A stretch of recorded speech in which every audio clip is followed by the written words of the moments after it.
Les doy la más cordial bienvenida a este canal de filosofía, teología y la visión franciscana del hombre y de la vida. Vamos a hablar sobre el sacramento de la confirmación. Antes de ello quisiera responder a la pregunta que tiene relación con el tema que vamos a abordar. La pregunta que esta mañana me hacía una persona, una joven. Los requisitos para ser padrino.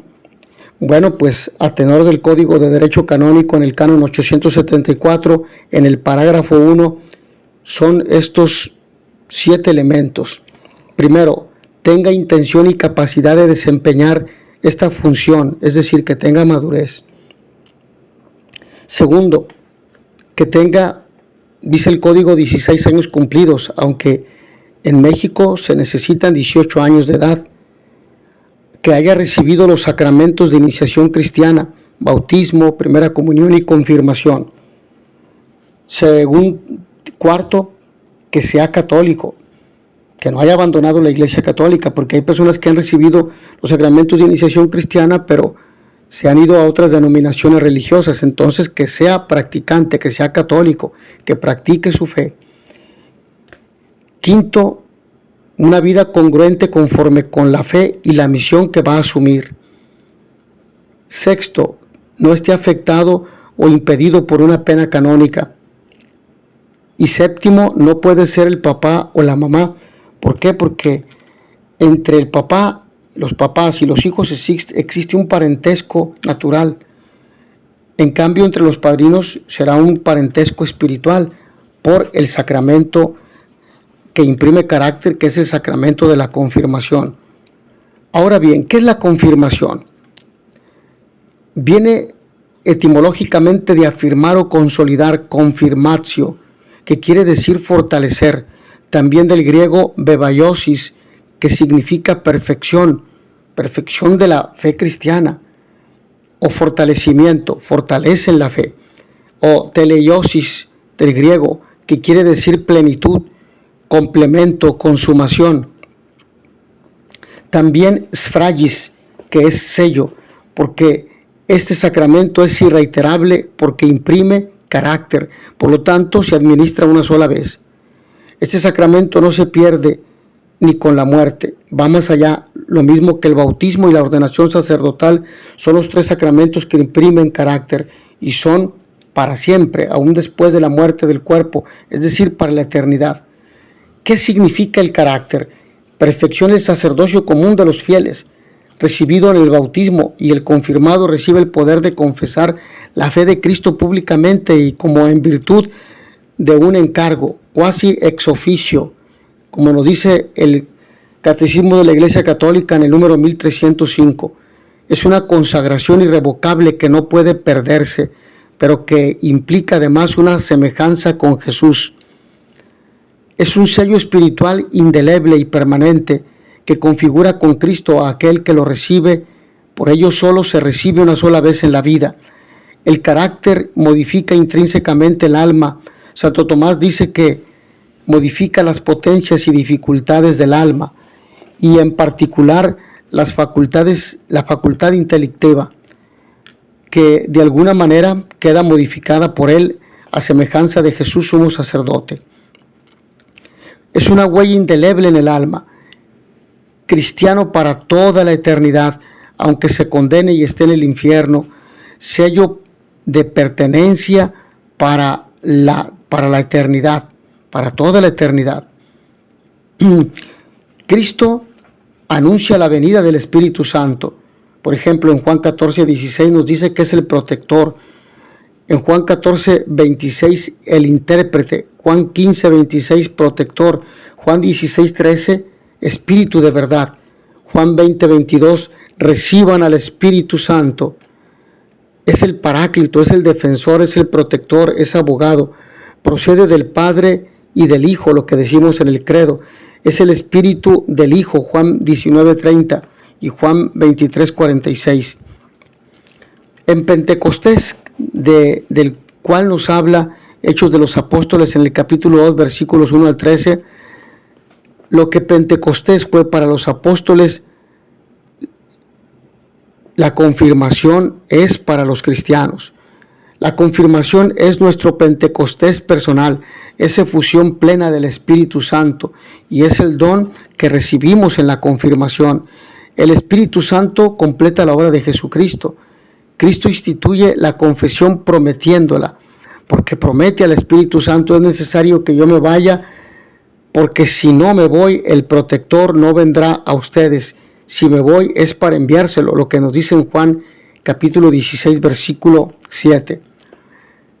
Manifestación en Hechos de los Apóstoles 2, 1 al 4. Solo Jesucristo puede vincular la gracia a un signo externo. Ráfaga de viento, lenguas de fuego. Recibirán la fuerza del Espíritu Santo, Hechos 1, 8. El signo externo, el rito de la confirmación, del que nos habla Hechos 19, 2 al 6. La materia, la unción con el santo crisma en la frente, signo de consagración, abundancia y alegría. La imposición de la mano del obispo, fuerza y plenitud. La imposición de la mano e invocación del Espíritu Santo, signo, don del Espíritu Santo, e invocación y efusión del Espíritu. La forma, que en latín se lee Accipi signaculum doni Spiritus Sancti, es decir, recibe por esta señal el don del Espíritu Santo, que nos lleva a luchar con su propia vida y conducta moral, por lo tanto, a ser soldados y testigos de Cristo. La crismación y las palabras es el gesto eficaz que confiere el don del Espíritu Santo y es el signo de nuestra participación en la misión de Cristo, profeta, sacerdote y rey servidor. La asignación unida a la crismación expresa el carácter indeleble con que hemos sido marcados al recibir la unción del Espíritu como fruto de la cruz de Cristo. La unción con el crisma se realiza en la coronilla de la cabeza y quiere decir ser ungido, ser consagrado. Ser ungido es ser consagrado, por lo tanto. Nos da el don del Espíritu Santo, servidor de Dios y de su comunidad. Somos otros Cristos, por eso somos cristianos, templo del Espíritu Santo que protege y conforta. Los efectos de la confirmación: la efusión plena del Espíritu Santo, crecimiento y profundidad bautismal, más perfecto nuestro vínculo con la Iglesia, colmado de Dios y sellado con el Espíritu Santo, crecimiento y profundidad a la gracia bautismal, imprime en el alma carácter imborrable, confesar a Cristo públicamente con nuestra conducta, nos hace cristiformes, es decir, nos da la forma de Cristo, denunciar y nos lleva a denunciar las estructuras injustas que impiden el reino de Dios. Asimismo, realizar la misión de Cristo, aumenta los dones del Espíritu Santo, fortalece las virtudes teologales, nos da la plenitud del Espíritu Santo, nos enraiza en la filiación divina, nos incorpora firmemente a Cristo, nos da una sólida vinculación con la Iglesia, nos hace ser soldados y testigos de Cristo y nos preserva de los vicios. El carácter confirmacional considera lo siguiente: se enfrenta públicamente al mal de manera libre y responsable debido a su perfecta semejanza a Cristo y a su incorporación a Él y a la Iglesia. A la consagración, al trabajo y a la santificación del mundo. Así se santifica el confirmado. Existe la necesidad de recibir el sacramento de la confirmación porque nos da la plenitud de la vida eterna, de la vida cristiana, nos ayuda a madurar en la fe, perfecciona la gracia bautismal, desarrolla el sacerdocio común universal, nos une íntimamente a la Iglesia y fortalece, nos da la fortaleza especial del Espíritu Santo, como ya lo hemos mencionado. Nos da los 7 dones del Espíritu Santo: sabiduría, entendimiento, consejo, fortaleza, ciencia, piedad y temor de Dios. Los 12 frutos del Espíritu Santo: caridad, gozo, paz, paciencia, longanimidad, bondad, benignidad, mansedumbre, fidelidad, modestia, continencia, castidad. El ministro de la confirmación es el obispo, ya que él posee el sacerdocio en plenitud de Jesucristo y ellos son los sucesores de los apóstoles. Confiere plenitud del bautismo. El sujeto de la confirmación, todo bautizado que no haya sido confirmado y que esté vivo. Los niños en peligro de muerte, tengan uso de razón, es decir, 7 años en adelante, según el canon 891 del Código de Derecho Canónico. Se requiere una catequesis de preparación, confesión previa y el retiro. Los papás son los principales responsables. Amar, educar con valores, acompañar, motivar, corregir, formar, dar confianza, ser coherentes, dar ejemplo, enseñar a orar. Los padrinos, como ya lo hemos dicho desde el inicio, a raíz de esa pregunta que me han hecho esta mañana, que sean testigos de fe, ejemplos de vida y valores cristianos sobre todo, coherente, que tengan sacramentos de iniciación cristiana y matrimonio eclesiástico si son casados, orar por su ahijado o ahijada, aconsejarlo, y esto entender que en ellos se realiza se genera un parentesco espiritual. El rito de la confirmación conlleva la presentación de los confirmados, la homilía o alocución, la renovación de los compromisos bautismales, el asentimiento de la comunidad, la imposición de las manos, la unción con el santo crisma y la oración de los fieles. Nuestro compromiso es ser testigos del amor y de la justicia de Dios, soldados de Cristo, iglesia como sacramento de la salvación, testimonio cristiano, configuración del hombre a la persona de Cristo, vivir en docilidad al Espíritu Santo.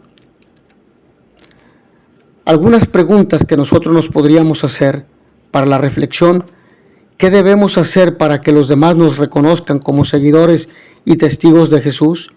¿Qué dificultades encontramos para ser verdaderos cristianos y cómo podemos vencerlas? Es necesario que papás y padrinos y adolescentes se confiesen antes de recibir la confirmación.